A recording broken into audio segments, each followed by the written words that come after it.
ఆయన లేడు ఇక్కడ, లేదు చెప్పండి. అంటే ఏంటి ప్రాబ్లం ఏంటి? ప్రాబ్లం ఏంటి ఆయనకి? ఏంటి అడగండి సార్, ప్రాబ్లం అంటే మాట్లాడారు.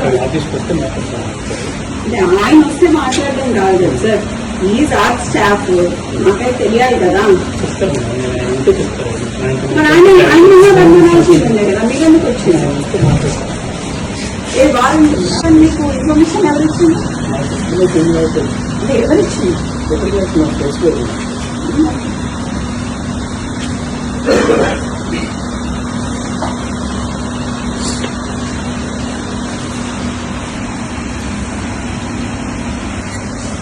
What is this drama?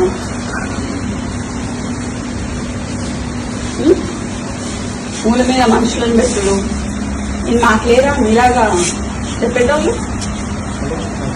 Tattoos మూలల్లో చేతి తీసేసి తిరుగుడు ఏంటి? దేనికి? ఆయన ఏం చేసిండని? అదే ఏం చేసింది సార్? ఒకటి చూపించినాక పిలుస్తాము, లేకపోతే ఎట్లా పిలుస్తాం? ఒకటి చూపించండి, తర్వాత పిలుస్తాం కదా. చూపించండి, చూపిస్తాం వీడియో. సో ఆర్ఎల్స్ నాకు ఆడియో వినిపించండి, ఒక వీడియో చూపించండి. ఏదైనా ఆయన మీద ఇంతమంది పోలీసులు ఉన్నారు కదా సార్, ఇంతమంది అయితే ఉన్నారు కదా, చేయండి. మేమైతే చిన్నప్పటి నుంచి పోలీసు వాళ్ళతో లేకుండా అయితే లేం కదా సార్. వీళ్ళందరూ అయితే పోలీసు వాళ్ళే కదా, మీ వాళ్ళే కదా, మేము మాట్లాడియండి. మరి ఈడ పోలీసు వాళ్ళని పెట్టుకోండు, రాత్రి 2 గంటలకి వాని అపార్ట్మెంట్ పోలీసు వాళ్ళని పెట్టుడు, చేసింగ్లు చేసుడు, ఏంది? ఏడుంటున్నాం సార్? కాంగ్రెస్ గవర్నమెంట్ ఉంటున్నామా లేకపోతే వేరే గవర్నమెంట్ ఉంటున్నామా? ఎట్లా కనిపిస్తున్నాం సార్? చూసి వస్తున్నాం.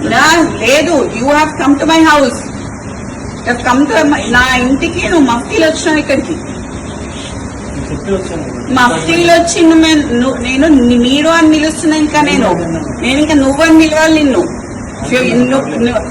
యూనిఫామ్ వేసుకొని వస్తే మీరు అని పిలుస్తా. మఫ్తీలు వచ్చినావు కాబట్టి నేను అయినా మీరు అని పిలుస్తాం మిమ్మల్ని. నాకు మీరు ఇట్లా మాట్లాడుతున్నారు కదా, నేను అట్లా మాట్లాడలేను సార్. ఈ మూల మీద మనుషులను పెట్టుడు, ఆ మూల మీద మనుషులను పెట్టుడు కరెక్ట్ కాదు. అది ఎందుకు పిలుస్తున్నారో అడగండి, నేను అప్పుడు పిలుస్తావా అని. ఇవన్నీ మీకు ఫోన్ చేయండి, నేను ఉంటా ఇక్కడ. ఇంతైపోయినా పర్లేదు, ఉంటా సార్. చేయండి.